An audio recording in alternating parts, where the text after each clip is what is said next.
Teror dini hari di Harjamukti. Jumat dini hari, 18 April 2025, langit Cimanggis, Depok, masih gelap gulita. Waktu menunjukkan pukul 2.30 waktu Indonesia Barat. Sebagian besar warga di kawasan Harjamukti tengah terlelap, tak menyadari bahwa malam itu, sebuah insiden besar akan terjadi. Insiden yang akan mengguncang wibawa hukum dan menantang keberanian aparat. Beberapa jam sebelumnya, tim dari Polres Metro Depok melakukan penangkapan terhadap seorang tokoh ormas lokal berinisial TS. TS bukan orang sembarangan.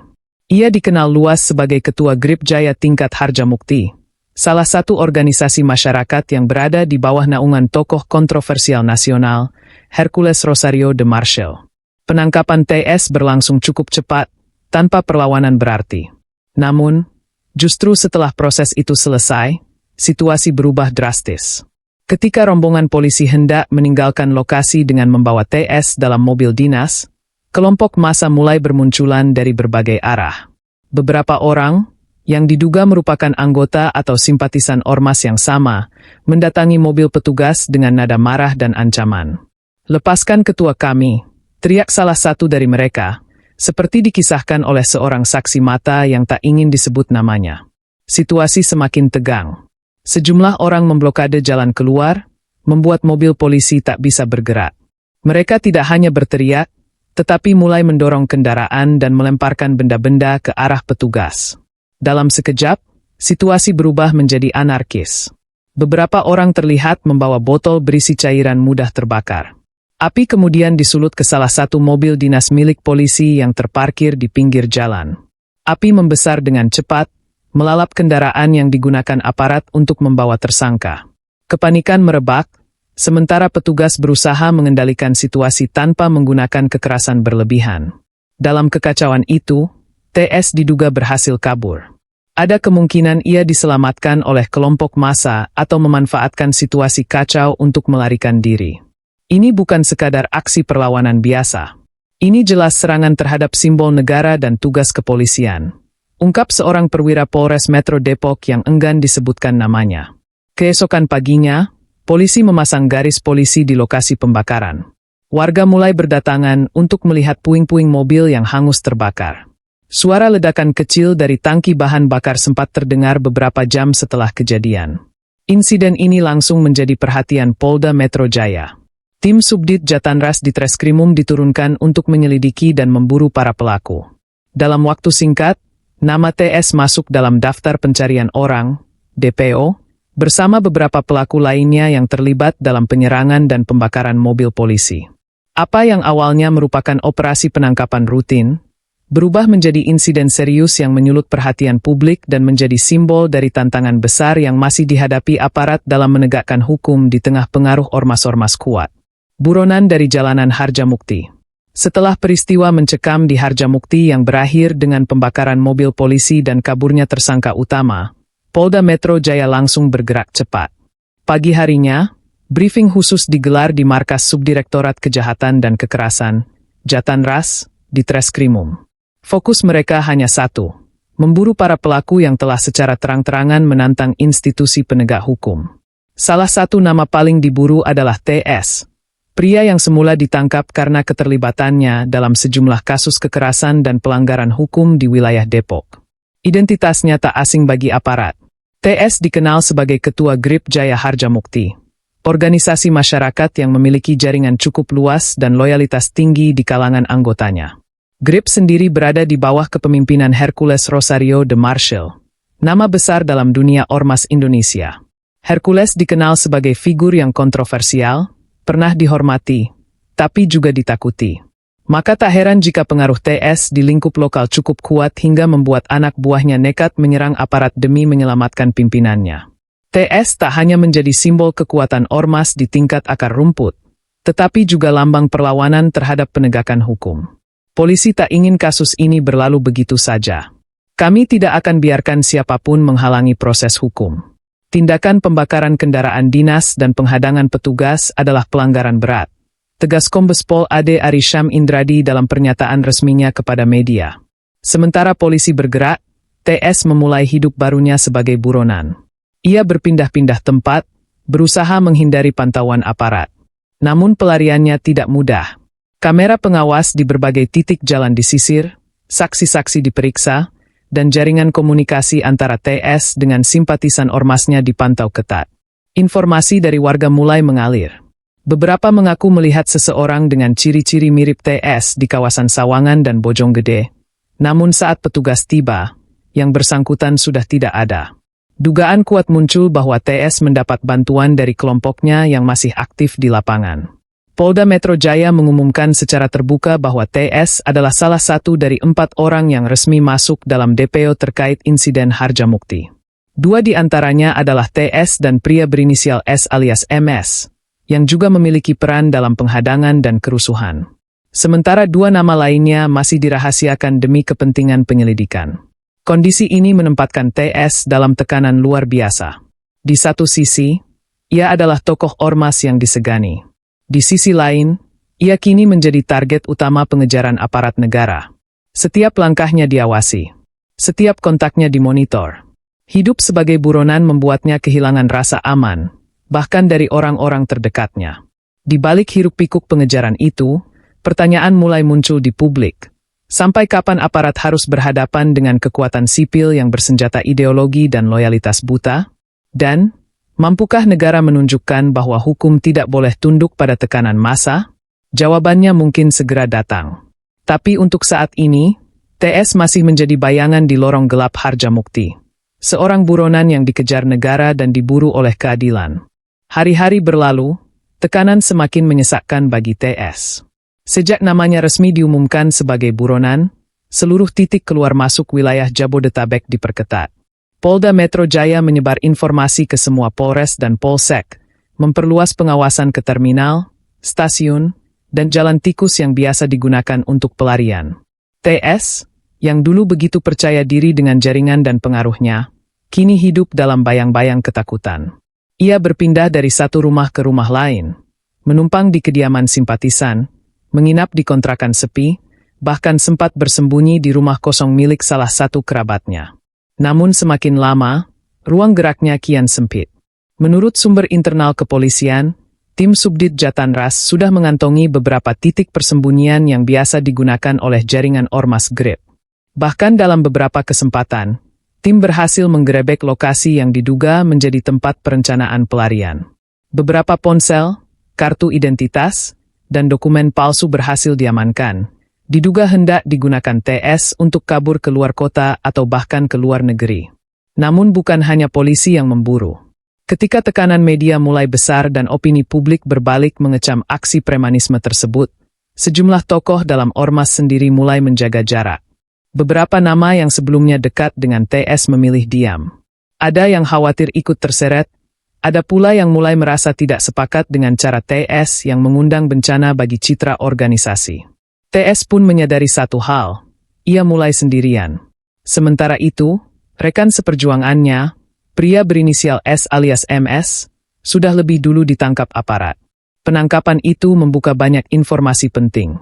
Polisi menggali keterangan dari MS, termasuk siapa saja yang terlibat, bagaimana skema penghadangan itu dilakukan, dan siapa otak pembakaran mobil dinas polisi. Penangkapan MS menjadi titik penting dalam membongkar jaringan ini. Dari keterangan dia, kami bisa menyusun pola pergerakan TS dan kawan-kawan, ungkap seorang penyidik di Treskrimum kepada media. Publik mulai menyorot kasus ini sebagai bukti nyata bahwa negara harus bersikap tegas terhadap kelompok yang coba menyaingi otoritas hukum. Media nasional mengangkat headline, Ormas Lawan Negara, sementara komentar warganet di media sosial penuh dengan kemarahan dan tuntutan agar TS segera ditangkap dan diadili seadil-adilnya. Di tengah tekanan itulah, kabar baru muncul, TS dilaporkan mulai goyah. Beberapa rekannya menyampaikan bahwa ia tidak lagi stabil secara psikis. Ia sulit tidur, sering murung, dan selalu curiga terhadap orang di sekitarnya. Ketakutan bahwa dirinya akan ditangkap secara paksa atau bahkan ditembak jika melawan, mulai menghantui pikirannya. Pada titik ini, semua jalan seolah buntu. Ia tahu, jika terus bersembunyi, hanya ada 2 kemungkinan, tertangkap hidup atau mati dalam pengepungan. Namun, satu jalan masih terbuka, menyerahkan diri. Setelah lebih dari sepekan hidup dalam pelarian, TS akhirnya mencapai batas mental dan fisik. Tubuhnya lelah, pikirannya kacau. Bukan hanya karena pengejaran aparat yang makin intens, tapi juga karena tekanan batin yang terus menghantui. Ia sudah tak bisa tidur nyenyak, selalu waspada, dan merasa diawasi bahkan dalam diam. Pada hari Senin malam, 28 April 2025, TS menghubungi seseorang yang tak disangka-sangka, mantan pengacara ormas tempatnya bernaung. Dalam perbincangan yang berlangsung singkat, TS hanya mengatakan satu hal, "Saya ingin menyerah. Tapi saya tidak mau dibunuh." Kalimat itu menjadi titik balik. Keesokan harinya, Selasa, 29 April 2025, sekitar pukul 10 WIB, TS datang ke markas Polda Metro Jaya. Ia didampingi kuasa hukum dan salah satu anggota keluarganya. Tak ada keributan. Tak ada drama. TS berjalan pelan ke ruang penyidik Direktorat Reserse Kriminal Umum. Raut wajahnya letih, matanya cekung, dan tubuhnya tampak lebih kurus dibanding saat terakhir kali terlihat. Penerimaan terhadap TS berlangsung sesuai prosedur. Ia langsung diperiksa intensif oleh penyidik, sebelum akhirnya ditahan untuk mempertanggungjawabkan perbuatannya. Salah satu buron dalam kasus perlawanan terhadap petugas dan pembakaran mobil dinas di Depok, yaitu saudara TS, telah menyerahkan diri. Penyerahan dilakukan secara sukarela, didampingi pengacaranya. Jelas Kabid Humas Polda Metro Jaya Kombes Pol Ade Arisham Indradi kepada wartawan dalam konferensi pers sore harinya. Dalam penyelidikan awal, polisi mengonfirmasi bahwa TS memang memiliki peran signifikan dalam aksi pembakaran mobil dan penghadangan petugas pada Jumat dini hari di Harjamukti. Ia juga diduga mengoordinasi sejumlah anggota Ormas Grip Jaya untuk melakukan perlawanan terhadap penangkapan dirinya. Yang bersangkutan bukan hanya pelaku, tapi juga aktor kunci. Ia memprovokasi dan menggerakkan massa, tegas Kombes Ade Ari. Penyerahan diri TS memberi angin segar bagi penyidik. Dari keterangan TS, polisi kini memiliki gambaran lebih jelas tentang struktur organisasi ormas di Harjamukti, alur komunikasi mereka, dan siapa saja yang masih berada di balik aksi premanisme tersebut. Bahkan, nama 2 DPO lain kini sudah dalam pantauan aparat dan tinggal menunggu waktu untuk ditangkap. Meski TS telah menyerahkan diri, proses hukum tak akan dihentikan. Ia dijerat dengan pasal-pasal berat, termasuk tindak pidana melawan petugas yang sah, penghasutan, pengerusakan fasilitas negara, dan potensi pasal tambahan jika terbukti mengatur pelarian atau menghilangkan barang bukti. Di sisi lain, penyerahan ini menimbulkan polemik di internal Grip Jaya. Sebagian kader menilai TS telah mengkhianati perjuangan. Sementara yang lain menganggap langkah itu sebagai bentuk tanggung jawab pribadi yang patut dihargai. Namun bagi kepolisian dan masyarakat luas, penyerahan ini adalah pesan penting, bahwa hukum tetap berdiri tegak, dan tak ada tempat aman bagi siapapun yang mencoba melawan negara dengan kekerasan. Penyerahan diri TS menjadi momen penting dalam penegakan hukum di tengah maraknya aksi kekerasan yang melibatkan kelompok ormas. Dalam konferensi pers lanjutan, Polda Metro Jaya menegaskan bahwa kasus ini bukan hanya tentang satu orang, tapi tentang komitmen negara untuk menertibkan aksi premanisme yang berlindung di balik organisasi masyarakat. Kabid Humas Polda Metro Jaya, Kombes Pol Ade Arisham Indradi, menyampaikan bahwa proses hukum terhadap TS akan berjalan transparan dan tuntas. Kami tidak melihat siapa dia, dari mana dia berasal, atau organisasi apa yang membelakanginya. Yang kami lihat adalah perbuatannya. Negara tidak akan kalah dengan tindakan kekerasan, tegasnya. Dari hasil pemeriksaan, polisi memastikan bahwa TS memiliki peran kunci dalam insiden penghadangan dan pembakaran mobil polisi di Harjamukti. Ia memprovokasi massa, memimpin aksi pembakaran, serta berupaya melawan upaya penegakan hukum.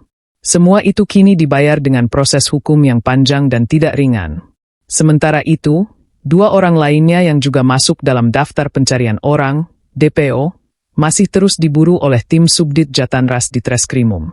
Lokasi dan identitas mereka sudah mulai terdeteksi, dan penangkapan tinggal menunggu waktu. Kasus ini juga memantik evaluasi besar terhadap keberadaan ormas yang kerap melampaui batas kewenangannya. Masyarakat mulai mempertanyakan sejauh mana pengawasan pemerintah terhadap ormas-ormas yang memanfaatkan baju organisasi untuk melakukan aksi intimidasi, pemalakan, hingga kekerasan terhadap aparat negara. Di beberapa titik, Spanduk-spanduk ormas yang selama ini berdiri di warung, gardu, dan pos jaga mulai dicabut oleh warga sendiri. Ini menjadi simbol bahwa masyarakat mulai jengah terhadap dominasi kelompok yang selama ini merasa kebal hukum. Pemerintah daerah dan aparat pun mulai merapatkan barisan. Operasi penertiban terhadap atribut ormas ilegal diluncurkan di beberapa wilayah Depok, Cimanggis, dan sekitarnya. Penertiban ini menyasar bangunan liar, pos ormas tak berizin, dan tempat-tempat yang digunakan untuk aktivitas di luar ketentuan hukum. Sejumlah tokoh masyarakat pun turut angkat bicara. Mereka mendorong agar negara tak hanya menindak para pelaku lapangan, tapi juga mengusut sumber kekuatan ormas-ormas yang kerap memanipulasi kekuasaan demi kepentingan pribadi. Ormas itu seharusnya hadir untuk membantu masyarakat, bukan menindasnya. Kalau sudah melawan polisi dan membakar mobil dinas, itu bukan ormas lagi. Itu kriminal yang berseragam, ujar tokoh warga Harjamukti dalam wawancara televisi lokal. Penyerahan TS telah mengakhiri satu babak, namun membuka babak baru. Pertempuran negara melawan kelompok yang mencoba menyaingi kedaulatan hukum. Publik kini menanti, akankah penegakan hukum ini konsisten, atau hanya sekadar pencitraan sesaat? Yang jelas, satu pesan telah dikirim dengan tegas. Tak ada yang lebih kuat dari negara. Dan tak ada tempat aman bagi mereka yang menantang hukum dengan api dan kekerasan.